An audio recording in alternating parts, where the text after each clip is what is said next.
శుభదినం.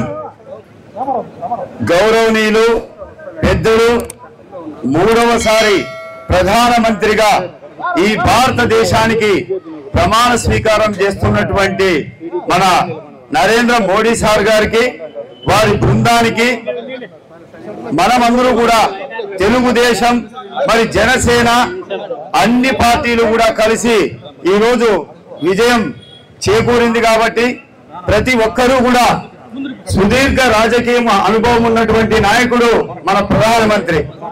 ఈ భారతదేశానికి మనం చూస్తే గతంలో అనేక రకమైనటువంటి సమస్యలు ఉండేటివి.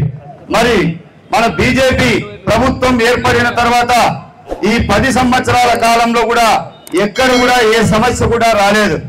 అంతేకాకుండా మన దేశాన్ని ప్రపంచ దేశాలతో సైతం పోటీపడి ముందు స్థాయిలో నడిపిస్తున్నామంటే ఇది మన అందరికీ కూడా గర్వకారణం. అదే బాటలో ఈరోజు మన తెలుగుదేశం పార్టీ, జనసేన పార్టీ కలిసి కూడా భారతీయ జనతా పార్టీతో నడుస్తున్నామంటే మనం అందరూ కూడా భవిష్యత్తులో మంచి అవకాశాలు కోరుకుంటున్నాం.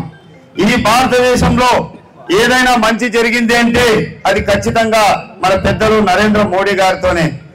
ఈ రోజు ప్రమాణ స్వీకారం చేస్తున్న సందర్భంగా భారతదేశంలో ఉన్న ప్రతి ఒక్క భారతీయుడు, ఏ దేశంలో ఉన్నటువంటి భారతీయులు అందరూ కూడా సంతోషంగా ఈ రోజు జరుపుకున్నటువంటి పండగ ఏదైనా ఉందంటే మన ఈ రోజు ప్రధానమంత్రిగా ప్రమాణ స్వీకారం చేస్తున్నాం. మనం చూసాం, మొన్ననే శ్రీరామ మందిర నిర్మాణం చేశారు.